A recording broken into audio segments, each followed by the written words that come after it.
So we have over the years campaigned a lot on pesticides. Our first big campaign was actually a pesticide called cypermethrin, which was an ingredient used in sheep dip. Mm.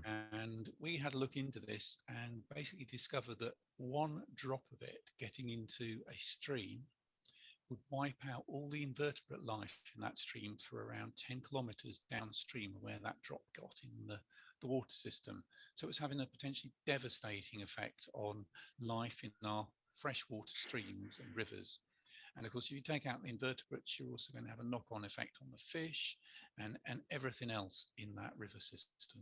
Yeah. So we discovered this, we put this forward, and after a number of years of campaigning on it, it's actually ended up being globally banned from being used in sheep dip. It is still actually used in a couple of products, but it's not used in sheep dip anymore because of the campaign we fought.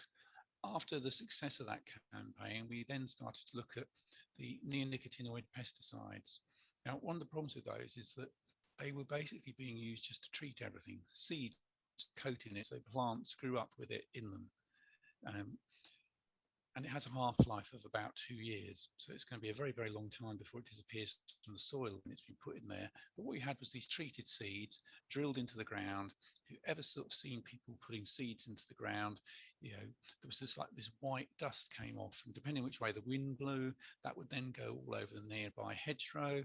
And of course, this coincided with the time when farmers were getting little subsidies to plant small areas of wildflowers around the edge of their fields. Mm. Which sounds like a really good idea until you thought, so they're planting these wildflowers, and then they're sowing these poison seeds in the field, and then the poison that's been put on these seeds as you sow them is coming out as this dust and it's going all over the wildflowers. So you produce something that looks really, really inviting to pollinators, but is absolutely lethal to them. So it's a Mm. double whammy, really. Just lack of joined up thinking. But the good thing about it is that we eventually managed to get neonicotinoid pesticides banned by the European Union, and they're no longer allowed to be used in Europe. And they're also currently no longer allowed to be used in the UK because we haven't yet diverged from that EU ruling about their usage.